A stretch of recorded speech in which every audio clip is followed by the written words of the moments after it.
आज का हमारा टॉपिक जो है वो फैक्टर थ्योरम है। सिंथेटिक मैटर यूज करेंगे। अच्छा, सिंथेटिक मैटर में क्या होता है?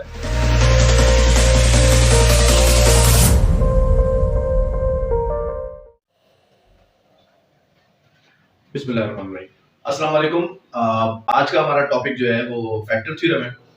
Factor theorem basically remainder theorem और फैक्टर थ्योरम एक ही चीज है। तो हम जो है आज रिमाइंडर थ्योरम के जरिए जो है वो अपने फैक्टर्स निकालेंगे। ये हमारी एक एक्सप्रेशन दी हुई है। इस अलजेब्रिक एक्सप्रेशंस को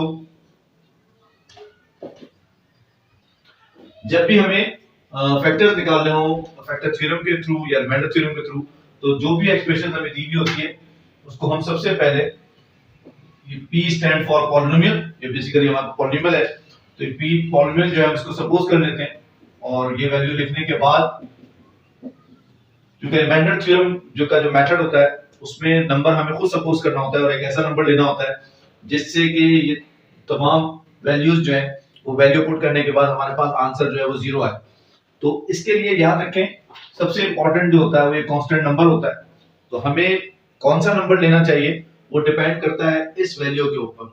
ये जो कांस्टेंट नंबर दिया हुआ है तो हम सबसे पहले जो है हम इसके डिवाइडर्स लेते हैं। ये किस किस के टेबल से डिवाइड हो रहा है, तो डिवाइजर्स ऑफ 6 आर, अब ये 6 किस किस के टेबल में आता है, ये प्लस माइनस 1 के टेबल में भी आता है, प्लस माइनस 2 के टेबल में भी आता है, प्लस माइनस 3 के टेबल में भी आता है और खुद अपने टेबल में आता है। इसका मतलब है हम इन चार नंबर यानी कि इन चार नंबरों में चाहे हम प्लस की वैल्यू लें या माइनस की वैल्यू लें तो हम इसको सपोज करके हम इसको जो रिमाइंडर है वो 0 ला सकते हैं। तो सबसे पहले लेट सपोज कि अगर हम क्या करते हैं x की वैल्यू जो है वो हम 1 लें, ये हमने सपोज कर लिया let x is equal to 1। अच्छा, ये वैल्यू आपको सबसे आसान तरीका ये होता है क्योंकि कैलकुलेटर तो अलाउ है आपके पास, सिंपल कैलकुलेटर, तो आप खुद से पहले वैल्यू को कैलकुलेटर की मदद से या अपने जहन में कैलकुलेट करके देख लें कि आया ये 1 से जा रहा है, माइनस 1 से जा रहा है, 2 से। अमूमन जो बोर्ड में क्वेश्चन आते हैं वो चार वैल्यूज से ही सॉल्व हो जाता है, तो प्लस माइनस 1 या फिर प्लस माइनस 2, ये चार वैल्यूज हैं। अमूमन जितने भी फैक्टर्स हैं वो इन चार वैल्यूज से जो है वो इनकी मदद से जो है वो रिमाइंडर 0 आ जाता है। तो सबसे पहले आप ये चार वैल्यूज, अब आप जैसे ये x³ - x² + 11x - 6 दिया हुआ है, अब अगर मैं देखूं, अगर मैं यहाँ 1 लिखूं तो 1 का क्यूब 1 होता है, 1 का स्क्वायर 1, 1 6 6 हो गया -6, यहाँ मैं 1 11 का करूंगा तो 11 आएगा और यहाँ -6, तो ये -6 और -6 मिलके 12 हो गया, -12, और ये 11 और 1 मिलके 12 हो गया। तो 12 में से अगर हम 12 निकालें तो हमारे पास रिमाइंडर 0। तो ये आप टाइम को सेव करने के लिए आप खुद भी जो है वो कैलकुलेशन, कोई भी एक्सप्रेशन जब आपको दी हुई है तो सबसे पहले आप उसको जो है कोई भी जो अमूमन तो फैक्टर्स जो भी होंगे लेकिन ज्यादातर +1 - 1 और प्लस माइनस 2 जो है ये ज्यादातर जो है इनकी मदद से वैल्यू आ जाती है। जैसे मैंने अभी आपके सामने देखा कि मैं x = 1 लिया, मेरे पास पॉलिनोमियल जो है, मेरे पास पॉलिनोमियल है x³ - 6x² + 11x - 6। मैंने यहाँ पे x की वैल्यू जो है वो 1 ले ली। जब मैंने 1 ली तो जहां जहां x है हम वहां पे वैल्यू पुट कर देंगे 1। आप देख सकते हैं x की जगह 1 की पावर 3 तो 1 की पावर स्क्वायर और ये 1। जब हम इसको सॉल्व करेंगे तो ये 1 आ जाएगा, 1 का स्क्वायर 1 ही होता है, 1 6 6 प्लस 11 और ये -6। जब आप इसको सॉल्व करेंगे तो यहाँ पर ये आपके पास आ गया 12 - 12 = 0। ये रिमाइंडर 0 आना चाहिए। अगर ये आपका रिमाइंडर 0 आ गया तो इसका मतलब है कि आप फर्दर प्रोसीड कर सकते हैं नेक्स्ट स्टेप के लिए। अगर इन केस यहाँ पे 0 नहीं आता तो इसका मतलब है फिर आप +1 के बजाय आप वैल्यू को सपोज करेंगे -1, और अगर -1 से भी नहीं आता तो फिर आप +2 को ट्राई करेंगे और +2 से भी नहीं आता तो -2। अमूमन इन चार वैल्यू से जो है वो 0 आ जाता है। हमारी पहली वैल्यू में ही जो है वो 0 आ गया रिमाइंडर। ये इसी मेथड को कहते हैं रिमाइंडर थ्योरम, ताकि आप कोई जो भी वैल्यू इसमें पुट करें तो आपके पास रिमाइंडर 0 आना चाहिए। इसके बाद क्योंकि हमने x की वैल्यू जो है वो 1 ली थी, अब ये 1 यहाँ पॉजिटिव है, अगर हम इसको इस साइड लाएं तो ये हो जाएगा देन x - 1 = 0। तो हमारा ये जो x - 1 है, therefore दरअसल ये जो x - 1 है ये हमारा is the first factor, is the factor of ये जो आपको पॉलिनोमियल दी हुई है जिसको हमने px लिया है, ये इसका फैक्टर हो गया। अब हम क्या करेंगे, बाय सिंथेटिक मेथड। अब हम कौन सा मेथड यूज करेंगे, सिंथेटिक मेथड यूज करेंगे। अच्छा, सिंथेटिक मेथड में क्या होता है? सिंथेटिक मेथड में याद रखिएगा कि इस तरीके से हम ये बनाते हैं फैक्टर्स, और ये यहाँ पर इस तरीके से ये R1 होता है, R2 के बाद आपने लाइन ड्रॉ करनी है, और ये R3 होता है। यानी आप इसको यूं कर लें, ये रॉ 1 है, रॉ 1, ये रॉ 2 और ये रॉ 3। ये इसका तरीकेकार है। जब भी आप सिंथेटिक मेथड कर रहे होंगे तो वो जो वैल्यू आपने सपोज की है, आपने यहाँ पे वैल्यू क्या सपोज किया, आपने यहाँ वैल्यू 1 सपोज किया, तो वो वैल्यू आप यहाँ पे लिख देंगे, 1 आपने यहाँ लिख दिया। इसके बाद आप अपने क्वेश्चन को देखें। क्वेश्चंस में जो कोफिशिएंट है, सबसे पहला कोफिशिएंट जो है वो x³ के साथ जो कोफिशिएंट जो है यहाँ 1 है, तो आप यहाँ पे 1 लिख देंगे। इसके बाद सेकंड जो है वो -6 है, थोड़ा सा गैप देने के बाद यहाँ पे आप लिखेंगे -6। इसके बाद थर्ड को जो है वो है 11x, तो x के साथ जो भी नंबर होगा वो आप यहाँ लिखेंगे। और याद रखिएगा जो लास्ट नंबर है वो जो है हमेशा हम यहाँ लिखते हैं। ये इसकी तरतीब है। जब भी आपके पास ये वैल्यूज दी हुई हो तो फर्स्ट नंबर जो है, मतलब जो भी कोएफिशिएंट है x³ के साथ जो भी कोएफिशिएंट है वो यहाँ पर आएगा। फिर माइनस सेकंड x⁴ के साथ जो कोएफिशिएंट है उसको हम बीच में लिखेंगे, x के साथ जो कोएफिशिएंट है वो हम लास्ट में लिखेंगे, और उसके बाद जो फोर्थ नंबर है उसको हम जो है वो यहाँ लिखेंगे। अब इसका तरीकेकार ये होता है सिंथेटिक मेथड में कि जो भी नंबर यहाँ लिखा हुआ है, जो नंबर यहाँ लिखा होगा वही नंबर हम यहाँ लिख देंगे, और ये नंबर आपस में मल्टीप्लाई होंगे। यानी जो भी नंबर यहाँ पे पहला जो, यानी कि जो भी यहाँ पर अगर यहाँ x³ लिखा हुआ है, यहाँ पे 1 है, हमने यहाँ पे 1 लिख दिया। इन केस यहाँ पे अगर 2 होता तो हम यहाँ पे 2 लिखते, तो यहाँ पर भी 2 आता। यानी अगर इस मिसाल के तौर पे यहाँ पे 2x³ होता, अगर यहाँ 2 होता तो हम यहाँ पर भी 2 लिखते, और यहाँ 2 लिखते, तो इसका मतलब है यहाँ भी क्या आता, 2 आता। यानी जो नंबर यहाँ होगा वही नंबर पहले तो ऑब्वियसली यहाँ पर आएगा, और मल्टीप्लाई इस नंबर को जो हमने सपोज किया था यहाँ पे x की वैल्यू 1, जिसकी मदद से यहाँ 0 आया, उस वैल्यू से यहाँ वाले नंबर को ही मल्टीप्लाई करते हैं। लेकिन क्योंकि हमारे पास अभी 2 नहीं है, हमारे पास यहाँ पर जो है वो 1 है, जब यहाँ 1 है तो ऑब्वियसली यहाँ भी 1 आएगा और यहाँ भी 1 आएगा। अब हम इन दोनों नंबरों को आपस में मल्टीप्लाई करते रहेंगे।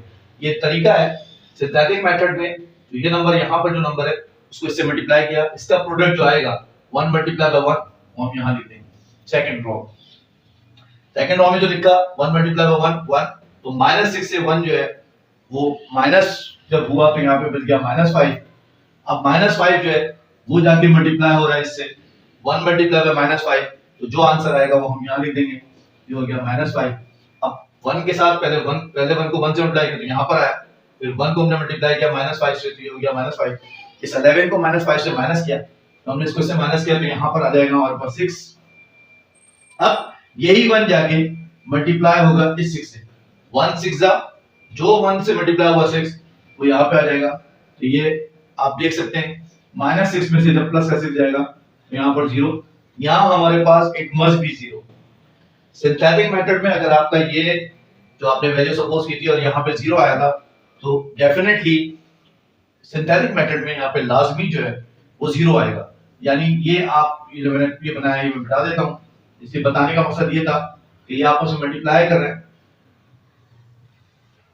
ये हमारे पास आ गया, पहले 1 से मल्टीप्लाई हुआ, 1 1 जा 1, फिर 1 6 में से 5 1 -6 में तो 1 गया तो -5, फिर 1 5 -5 तो -5, 11 में तो -5 गया 6, फिर 1 6 जा 6, तो -6 में 6 को निकाला तो यहाँ पे 0 आ गया।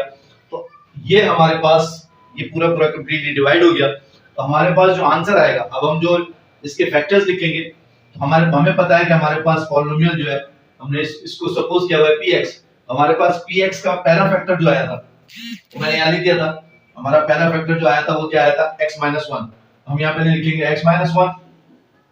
इसके बाद जो यहाँ पर हम एक्सप्रेशन लिखते हैं वो याद रखिएगा वो डिपेंड करती है इसके ऊपर, और हमेशा ये क्वाड्रेटिक होगी।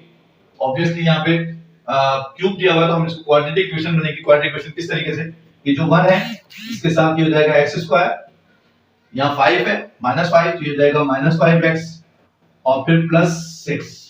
ये हमारे पास ये जो नंबर है, यानी 1 के साथ हमने लिया x², -5 के साथ लिखा -5x, और 6 जो है वो कांस्टेंट हो गया 6 + 6। अब ये हमारे पास थ्रू फैक्टर और सिंथेटिक मेथड हमने ये फैक्टर्स निकाले। अब हम इसको मजीद अगर इसके फैक्टर बन सकते हैं। अब एज यू नो इसमें अगर मिडिल टर्म ब्रेक मेथड आपको पता है कि हम मिडिल टर्म को ब्रेक करते हैं। अगर तो मिडिल टर्म ब्रेक मेथड के थ्रू ये मजीद फैक्टर्स बन सकते हैं तो हम इसको अप्लाई करेंगे। हमारे पास यहाँ पे 1 है और यहाँ पे 6 है, तो 1 6 6 हुआ। अब हम 6 के इस तरह से फैक्टर बनाएंगे कि अगर हम मल्टीप्लाई करें तो मिडिल टर्म आए, हमें पता है 2 3 का क्या होता है, 2 3 6 होता है। और क्योंकि हमें यहाँ -5 लाना है तो हम इसके फैक्टर क्या लेंगे, हम इसके -2 -3 इज इक्वल टू -5। तो डेफिनेटली हम यहाँ पर जो फैक्टर इसको करेंगे वो हम इस तरीके से करेंगे x -1 तो ऐसे ही रहेगा और हम इसको ब्रेक कर देंगे मिडिल टर्म मेथड के तरीके से। अगर यहाँ पे प्लस साइन होती तो हम यहाँ पे दोनों प्लस के लेते हैं, लेकिन क्योंकि यहाँ पे बीच में माइनस साइन है तो -2 multiply by -3 minus minus plus हो गया, 2 3 6 और -2 और -3 को जब प्लस किया तो आ गया -5। तो ये हमारा मिडिल टर्म में ये हो जाएगा -2x, ये हो जाएगा -3x।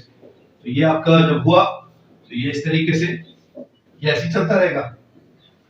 अब हम इसको फैक्टर बना लेंगे। इसमें कॉमन क्या है, इसमें कॉमन है x, तो हमारे पास x कॉमन है, अंदर बचेगा x -2। यहाँ पे हमारे पास क्या चीज कॉमन है, ये 3 के टेबल से दोनों जा रहे हैं, यहाँ पे साइन माइनस है तो हम यहाँ पे लिखेंगे -3। ये x कॉमन होगी, -3 बाहर है तो x रह जाएगा और माइनस प्लस ये हमारे पास माइनस आ जाएगा, 3 2 6। आप देख सकते हैं मिडिल टर्म ब्रेक मेथड में हमेशा जब हम कॉमन लेते हैं तो ये दोनों फैक्टर्स जो हैं वो सेम ब्रैकेट सेम होने चाहिए। तो जब सेम आ गए तो हम इसको कैसे लिखेंगे, ये हो जाएगा x -1, ये दोनों कॉमन है हम इसको एक ही दफा लिखेंगे और ये हो जाएगा x -3। ये हमारा आंसर है। This is the answer of our factors by using the factor theorem. ठीक है, सबसे पहले हमने क्या कहते हैं जो है ना वैल्यू सपोज की, वैल्यू सपोज करके हम इसको 0 लेके आए। उसके बाद हमारे पास पहला फैक्टर आ गया, फिर हमने सिंथेटिक मेथड यूज किया। सिंथेटिक मेथड से जब ये यहाँ पर 0 आ गया तो जो यहाँ पे वैल्यूज बची, नंबर्स बचे, हमने उसको क्वाड्रेटिक इक्वेशन बना दी और उसके फैक्टर्स लेके मिडिल टर्म लेके हमने उसको फर्दर डिवाइड कर दिया फैक्टर में। So this is called factor method. I hope कि आपको फैक्टर थ्योरम जो है वो समझ में आ गया होगा। थैंक यू, अल्लाह हाफ़िज़।